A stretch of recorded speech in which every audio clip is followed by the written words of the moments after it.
તો આપણે ફિલ્મોમાં તો ઘણીવાર જોયું છે કે વિક્રમ ઠાકોરની પાછળ પોલીસ પડે છે, પણ તેમની રિયલ લાઈફમાં પણ આ કિસ્સો થયેલો છે। તેમની રિયલ લાઈફમાં પણ પોલીસ તેમની પાછળ પડી હતી, જેના કારણે તેમને પોતાનું ઘર અને શૂટિંગ છોડી બહાર રહેવું પડતું હતું।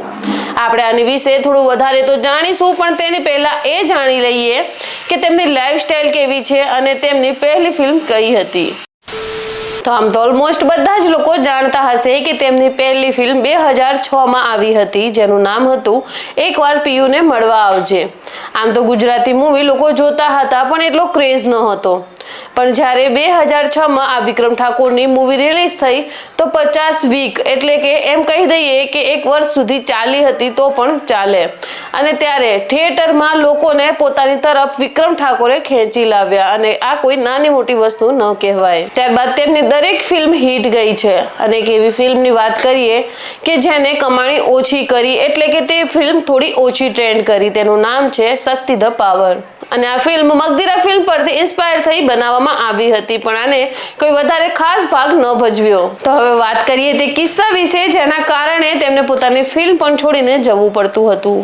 તો વાત એમ છે કે તેમને એક ફિલ્મ સાઇન કરી હતી જેનું ટોકન લીધું હતું 19 લાખ રૂપિયા, પણ તેની સાથે સાથે તેમની બીજી 2 ફિલ્મનું પણ શૂટિંગ ચાલુ હતું, જેના કારણે તે પ્રોડ્યુસરને કહે છે કે પહેલા હું તે 2 ફિલ્મનું શૂટિંગ કમ્પ્લીટ કરી લઉં, ત્યારબાદ તમારા ત્યાં શૂટિંગ કરી લઈશ।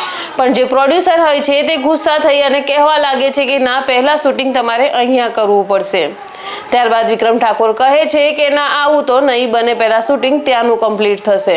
ત્યારબાદ તે પ્રોડ્યુસર ગુસ્સે થાય છે અને જીદ કરવા લાગે છે કે પહેલું શૂટિંગ તો તમારું અહીંયા જ થશે। ત્યારબાદ વિક્રમ ઠાકોર કહે છે કે એવું હોય તો મેં તમારી જોડે જે ટોકનની ફીસ લીધી છે તે તમને પાછી આપી દઉં। ત્યારે પ્રોડ્યુસર કહે છે કે તમે મારી જોડે 19 નહીં પણ 32 લાખ રૂપિયા લીધા છે, અને તે વાતનું તેમની જોડે પ્રૂફ પણ હતું। તેમને એક કોરા કાગળ ઉપર વિક્રમ ઠાકોરના સાઇન લઈ લીધા હતા। ત્યારબાદ તે જ વાતે તેમની ઉપર કેસ થાય છે અને તેમને પોતાની ફિલ્મનું શૂટિંગ છોડી અને ત્યાંથી રવાના થવું પડે છે। ત્યારબાદ તેમને ઘણી વખત પોતાની ફિલ્મ છોડી અને ત્યાંથી જવું પડ્યું છે, અને લાંબા સમય સુધી આ રીતનું ચાલતું રહ્યું હતું, જેના કારણે તેમને હેરાન થવું પડતું હતું। ત્યારબાદ તે કહે છે કે કશો વાંધો નહીં, જે છે હવે આ ચેપ્ટર અહીંયા જ ક્લોઝ કરવામાં મજા છે। ત્યારબાદ તે 32 લાખ રૂપિયા આપવાનું ડિસાઈડ કરે છે, જે તેમને લીધા પણ ન હતા, અને તે પછી તે પૈસા આપવાનું કહે છે, અને તે પૈસા તેમને પ્રોડ્યુસરને આપી પણ દે છે।